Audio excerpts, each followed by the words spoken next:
With the August 2nd deadline looming and quickly approaching, the president will again meet with Senate leaders today. Democratic Senator Dick Durbin is meeting with the president. He's part of the Senate leadership, and he joins me now live from Washington. Good morning, Senator. The president's influence in this debate, how important is it, and how dug in are both sides? What we see from where we're sitting are Republicans who refuse to raise taxes and Democrats who refuse to make the deep cuts that you have to make if you're not raising taxes. How do we move these two sides closer? Well, I thought we were moving closer last week, and then the Republican leader, Eric Cantor of Virginia, walked out of the vice president's negotiations and said, I'm going to give this to the president now and the speaker. They better take over. So now we're into a new round of negotiations. I was on the Bowles-Simpson Deficit Commission, and I'll tell you what I believe. We need to put everything, underline that word, everything, on the table. Let's sit down like grown-ups and get this resolved. If we let this debt ceiling expire, it will be catastrophic to the American economy and the global economy, and we'll be faced with the prospect of deciding whether to pay Social Security recipients in August or our troops in the field. Right. We never want to be in that position. The first Wednesday of the month in August, if the debt ceiling isn't raised, the Treasury Secretary has to decide which bills to pay. There's going to be about a $20 billion shortfall, so you're going to have a huge payment that needs to go to senior citizens, and all of these other things that you mentioned as well, troops in the field, lots of other things. Also, the interest on America's debt. Our understanding is the Treasury Secretary would pay the interest on our debt first, because if you default on that, then our bills skyrocket because we have to pay higher interest rates. Every dollar America spends, 38 cents of it is borrowed. Clearly, though, that's not sustainable. You and your colleagues have to use your best political skills ever to try to fix that longer-term problem and address the short-term problem. Can you do it? We can do it, and we have a roadmap. The Bowles-Simpson Commission would reduce our deficit, our debt rather, national debt by over $4 trillion over a 10-year period of time, and we would take it from spending cuts, number one, on both the security and non-security side.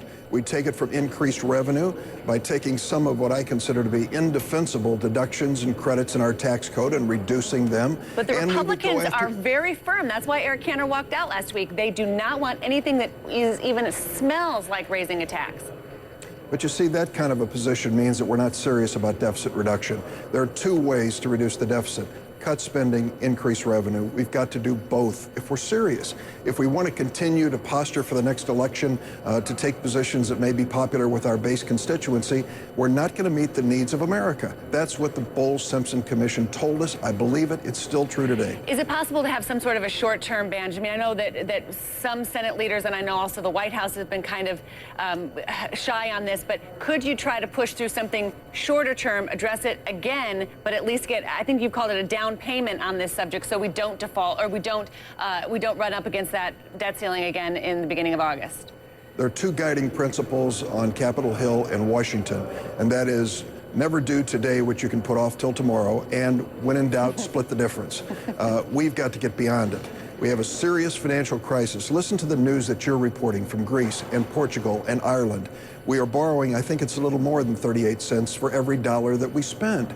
If we are serious about getting this economy on track, then we have to be serious as legislators. It means Congressman Cantor and others have to really kind of face the reality that we need to sit down in a room and face revenue as Democrats have to face entitlements. But you know what Republicans will say is the reason we're borrowing 38 cents of every dollar is because Democrats have been spending too much money.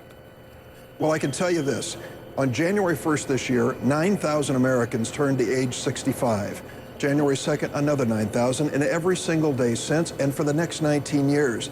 The baby boomers who have paid faithfully into Social Security and Medicare are now arriving for their benefits. Now, to say that we're going to spend more to help them, of course we are. It was a promise and contract made, but let's do it by saving money, by reducing spending, and moving us toward a balance that we need for our economy to prosper.